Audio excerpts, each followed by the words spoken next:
नमस्कार। जैसा कि हमने अपने पिछले लेक्चर में देध्रुव और देध्रुव आघूर्ण के बारे में पढ़ा, अब हम आगे देखेंगे कि अगर इस देध्रुव को हम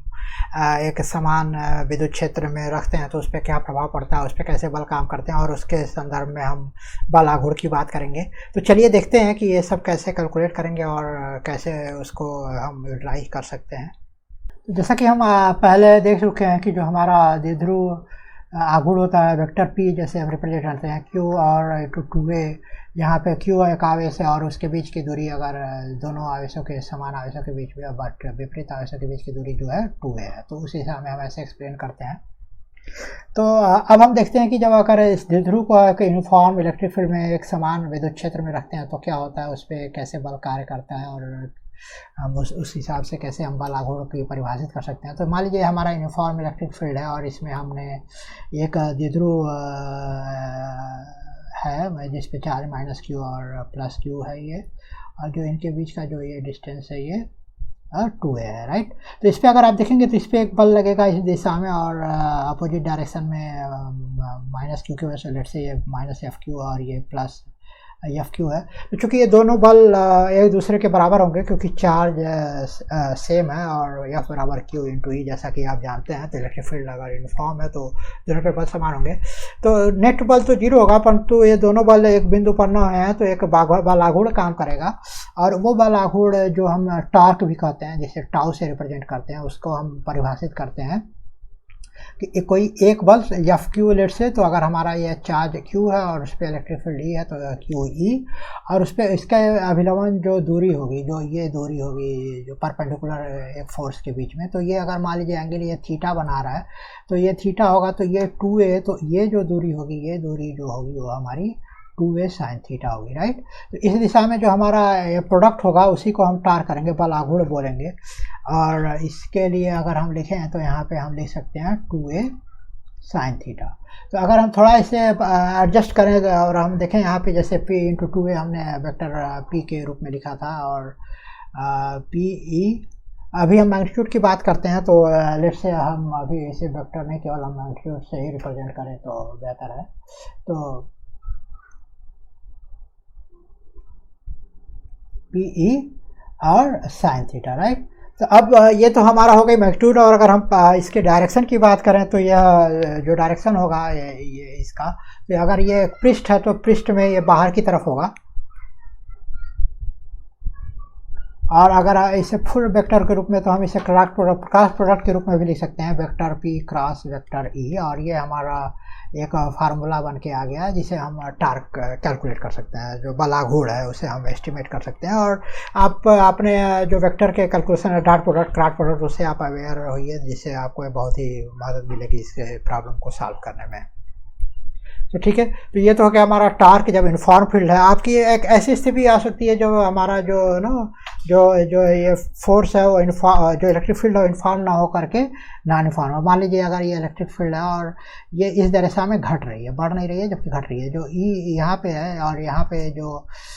ई है यहाँ पे, ये इससे ज़्यादा है, तो जो ई प्लस ग्रेटर देन ई दूसरी जगह पे, राइट। सो जो डायरेक्शन है इसके घटने का, इस तरह में ये डिक्रीजिंग इस डायरेक्शन में है, घट रहा है। तो उस दिशा में अगर यहाँ पे कोई डाइपोल है, यहाँ पे माइनस क्यू से प्लस क्यू में, तो जो यहाँ पे फोर्स लगेगा एफ प्लस क्यू और यहाँ पे जो फोर्स लगेगा एफ माइनस क्यू। तो आप निश्चित रूप से देखेंगे कि चूंकि ये इलेक्ट्रिक फील्ड इस साइड में ढक रहा है तो यहाँ पे इलेक्ट्रिक फील्ड कम है, तो यहाँ का जो फोर्स होगा एफ क्यू होगा, एफ प्लस क्यू जो होगा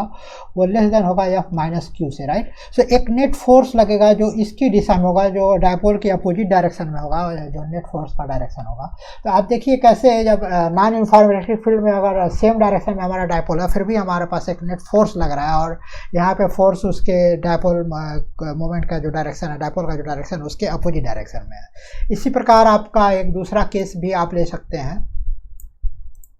इसी प्रकार एक आप दूसरा केस भी ले सकते हैं जहाँ पे आपका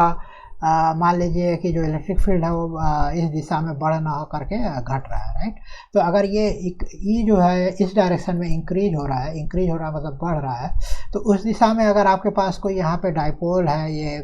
लेट्स से ये माइनस क्यू है और ये प्लस क्यू है, तो यहाँ पे जो फोर्स है इस पे जो इलेक्ट्रिक फील्ड के कारण या प्लस क्यू है, और यहाँ पे जो फोर्स है अपोजिट डायरेक्शन में या माइनस क्यू है, तो चूंकि इलेक्ट्रिक फील्ड बढ़ रहा है तो ये एफ प्लस क्यू इस दिशा में ज़्यादा होगा, F Q is greater than F minus Q, right. तो एक नेट फोर्स होगा जो इस दिशा में होगा, यहाँ नेट फोर्स का डायरेक्शन जो होगा ये होगा। तो इसका मतलब जो डायपोल का डायरेक्शन है वही फील्ड का डायरेक्शन, उसी डायरेक्शन में हमारा एक नेट फोर्स लगेगा। तो इस प्रकार से आप देख सकते हैं नॉन यूनिफॉर्म इलेक्ट्रिक फील्ड में कैसे जो नेट फोर्स की वजह से हमारा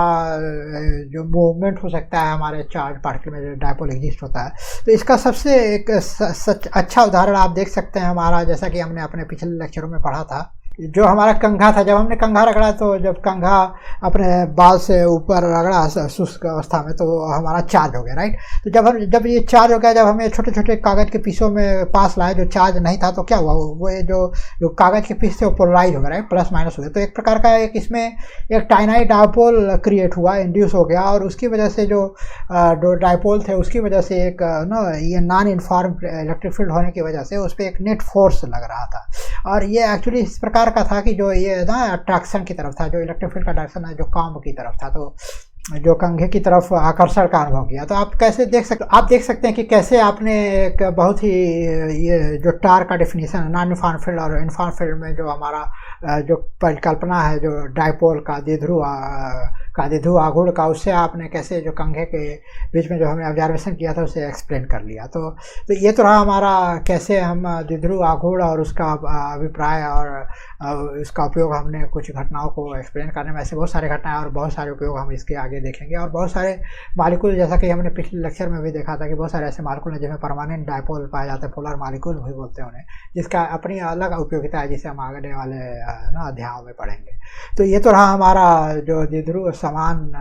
क्षेत्र में जो हमारा द्विध्रुव है वो कैसे बिहेव करता है। अब हम अपने अगले लेक्चर में पढ़ेंगे जहाँ पे हम देखेंगे संतत आवेश वितरण और वो जो कंटीन्यूअस चार्ज डिस्ट्रीब्यूशन है उसके बारे में डिटेल में पढ़ेंगे। तो मिलते हैं आपको अगले लेक्चर में। धन्यवाद।